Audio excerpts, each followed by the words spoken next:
Introducción al análisis de estados financieros.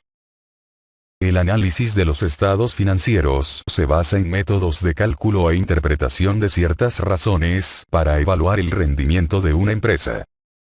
La información para este tipo de análisis proviene de los estados financieros. Este análisis es útil para la gerencia, acreedores, accionistas y otras partes interesadas, pues ayuda a evaluar los resultados obtenidos y, por tanto, a tomar decisiones. El análisis de estados financieros abarca distintos tipos de análisis. Existe un análisis de corte transversal que consiste en estudiar los estados financieros de una empresa a través de distintas razones financieras para un periodo determinado. Otro tipo de análisis es el comparativo, o benchmarking, que consiste en comparar las razones financieras de una empresa con las de otras empresas o con promedios industriales. También tenemos el análisis de series de tiempo, que es cuando estudiamos la evolución de las distintas razones financieras a lo largo del tiempo. Finalmente tenemos el análisis combinado. Generalmente primero calculamos las razones para un periodo, o sea, el análisis transversal. Luego estudiamos cómo han cambiado esos resultados con respecto a lo obtenido en periodos anteriores, y, si es posible, nos comparamos con otras empresas o promedios industriales. O sea, combinamos los tres tipos de análisis anteriores. En este módulo se abarcarán varias técnicas para el análisis de los estados financieros.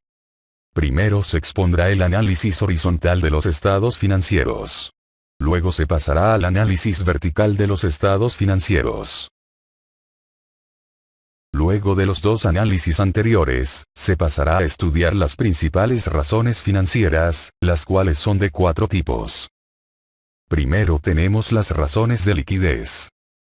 Luego las de actividad.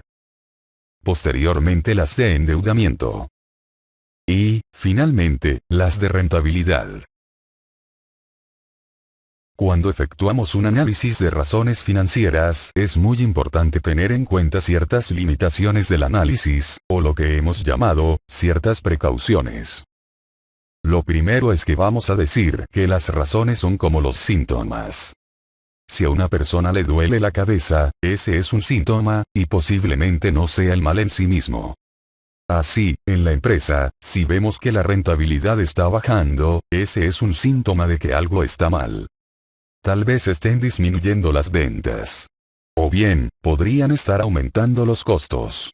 Es necesaria más información para saber qué es lo que ocurre. En línea con lo anterior, debemos decir que nuestras conclusiones sobre la salud financiera de una empresa no deben basarse en una sola razón financiera. Es necesario estudiar el conjunto, ver la empresa como un todo. Otro detalle importante, es que cuando comparamos cifras a lo largo del tiempo, es que debemos comparar datos que correspondan a los mismos periodos. Es decir, comparar, por ejemplo, los datos del mes julio de un año, con los datos del mes de julio del año anterior, y no comparar el mes de julio con el mes de diciembre. De otra forma los efectos estacionales pueden distorsionar las conclusiones obtenidas. También es recomendable emplear como fuente de los datos los estados financieros auditados, ya que son más confiables. Por otro lado, es preciso verificar que al hacer comparaciones de un periodo a otro, se hayan empleado las mismas reglas contables. Asimismo tenemos que la inflación genera un efecto distorsionador. Para esto es necesario considerar el efecto de la inflación, y previamente, hacer los ajustes pertinentes sobre la información contable, como lo es la reexpresión de los estados financieros. Otro detalle es que hay que valorar con cuidado los valores extremos. Por ejemplo, si encontramos indicadores de una empresa con una gran rentabilidad, o muy buenos resultados en algún área, pues no siempre esos resultados son necesariamente buenos, o necesariamente malos.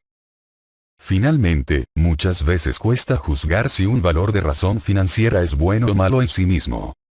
Para esto es fundamental la comparación con otras empresas, ojalá empresas similares, es decir, de la misma industria.